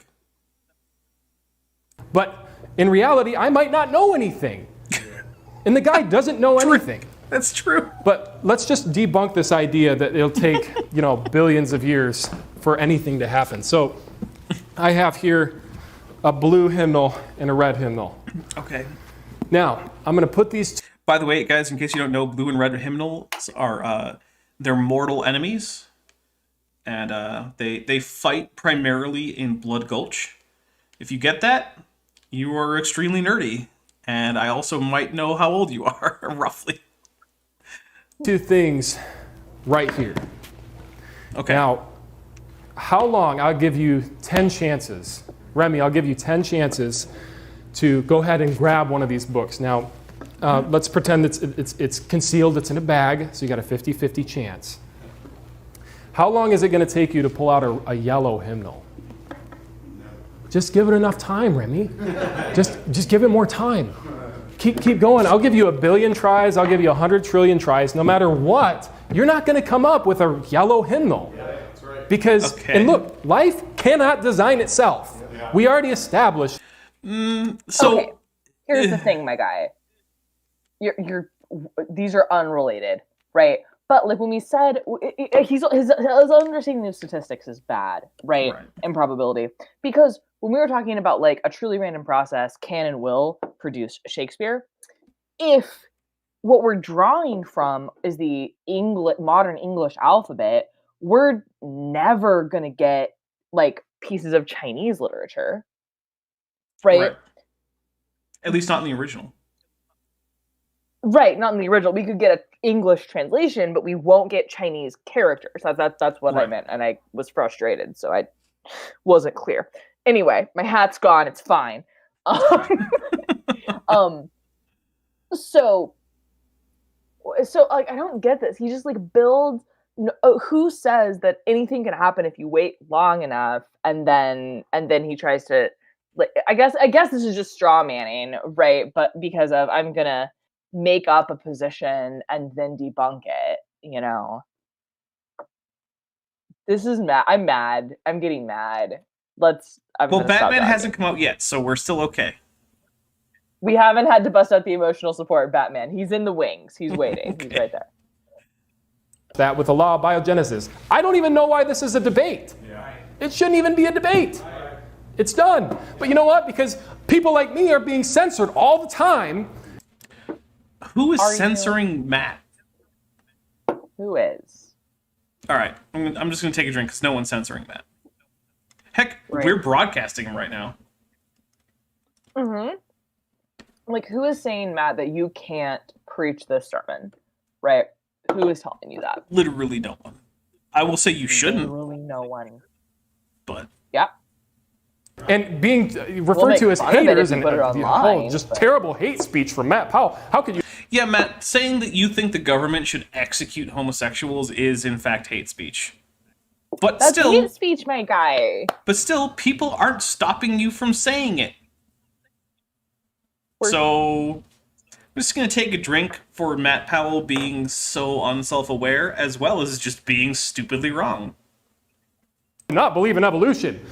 You know, that's child abuse, they say. You know what? You need to be able to give people the other side, folks. That? You know what? And I just want to say to the public school system, I'm sure there's some decent people in there, but you know what? If you're teaching evolution, you need to give the other side. There is no other side. What other side? What other side, and what other religion's creation myths should we be including? All of them. That's clearly, because if that's the issue, if it's you have to also teach this religious point of view, then you clearly should have to teach every religious point of view. Yeah, David DB Numbers points out stork theory. Yeah, this is exactly like saying sex ed should include the stork theory of conception. That storks just come down and deliver babies to parents. Mm-hmm. Like, that could be true, or this biology thing could be. Right, no, that's not. No one is preventing you from teaching this concept, like, at your church. Yep. Right? Or even in a religion class. Can't, even in a religion class, right? Yeah. This is I hate it. Oh, but hey, we passed the 10-minute mark, so we're actually now on a better pace than last time. Yay! And that's with the video crashing this time. I know, right? Give the other side. They say, well, you guys are a cult because you exercise information control and you don't tell all your members that. Look, I can tell you guys anything about evolution, and you.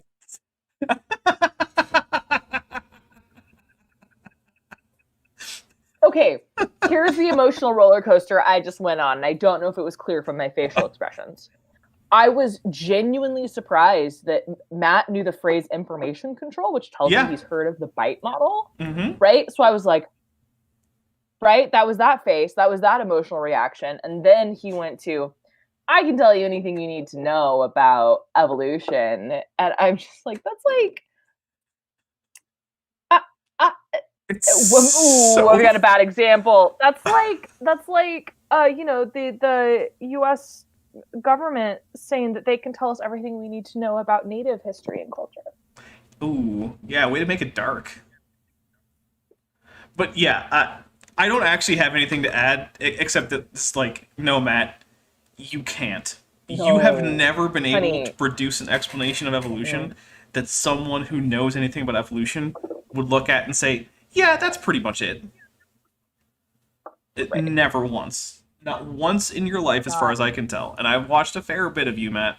It hasn't happened. You do not know the basics about science generally. Yeah. Okay.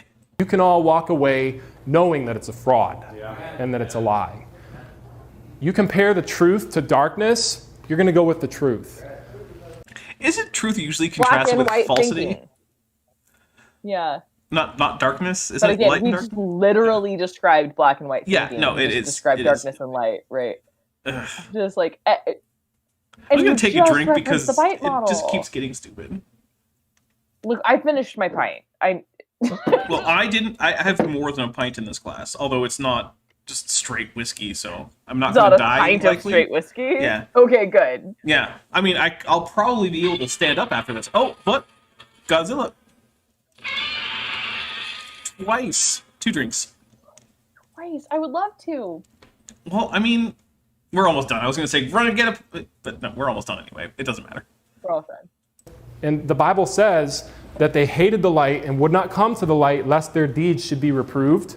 But he that doeth truth cometh to the light, that his deeds may be made manifest, that they are wrought in God, the Bible says. All right, well, with that Bible quote, we're going to start wrapping things up. Yeah. Can I just say, I wish when Matt quoted the Bible and says, the Bible says, blah, I wish... here's a great practice for you, my guy. Drop the citation, right? Wouldn't that just be tell nice? me chapter and verse. That'd be so nice, right? That just and like I believe you that it's there, but I just drop the chapter and verse, right? Yeah, that would be nice. At least I will say I did quote the Bible once today, and I couldn't remember the chapter, but I at least gave the book. Mm-hmm. And like, if it really matters, if people ask me to, I can drop the reference in the description or something.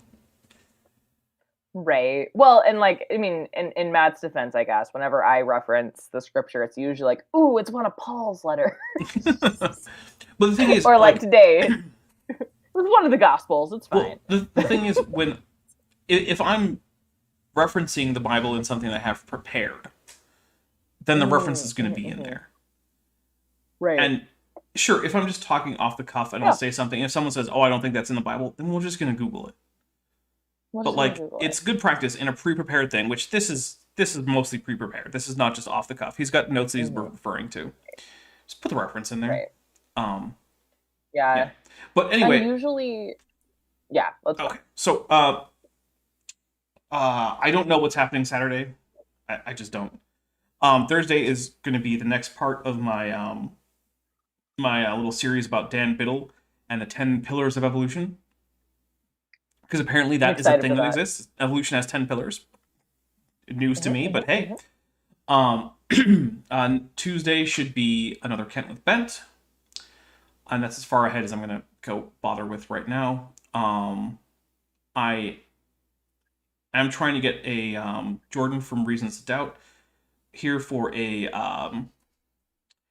Leaving Earth Creationism. It might end up being on a Tuesday, which means that we might move Kent with Bent to Saturday. Just because.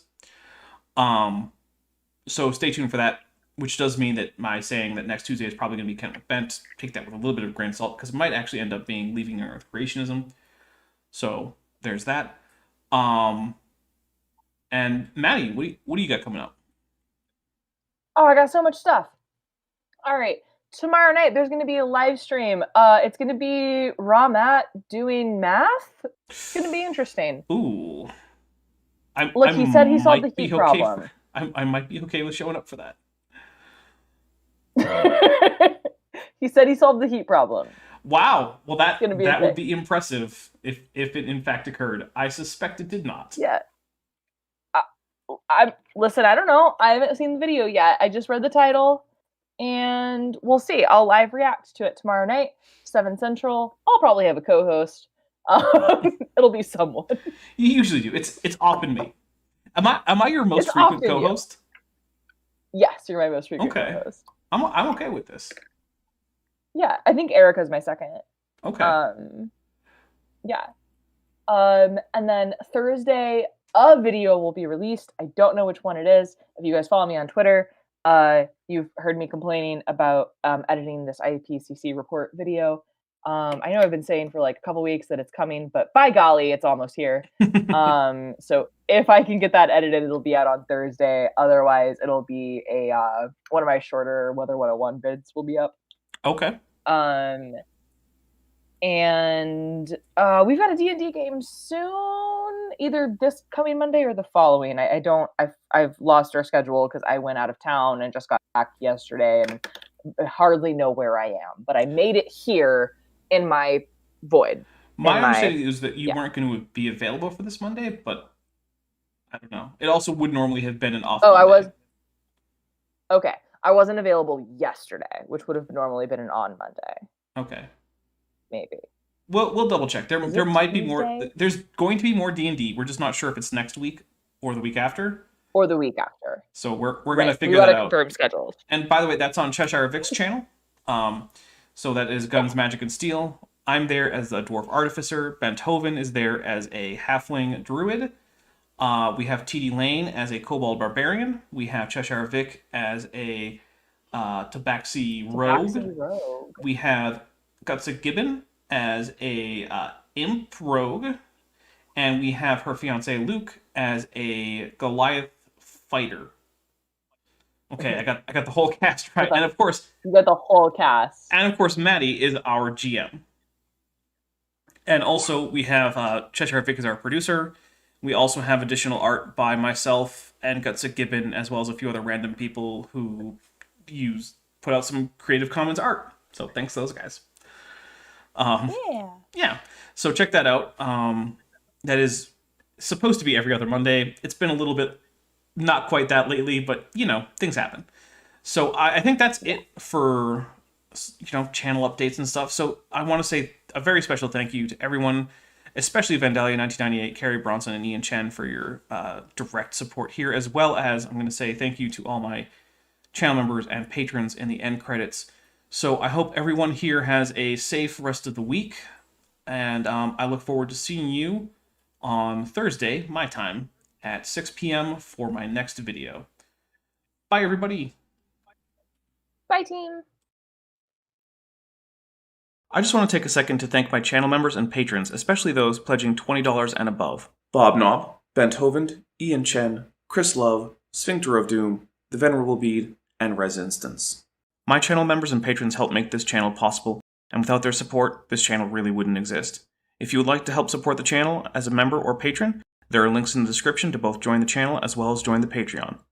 Patrons and members get mentioned in these credit scenes, as well as getting early access to my scripted videos, and if you pledge $10 or above, you can also get access to various 3D assets that I create for Blender, both for use in the channel, as well as just general giveaways to my supporters to help in any Blender projects they might have. If a monthly or annual pledge isn't for you, then there is also a merch store linked to the description, and if none of that's right for you, please just like and subscribe because every like and subscription really helps the video out. Thank you.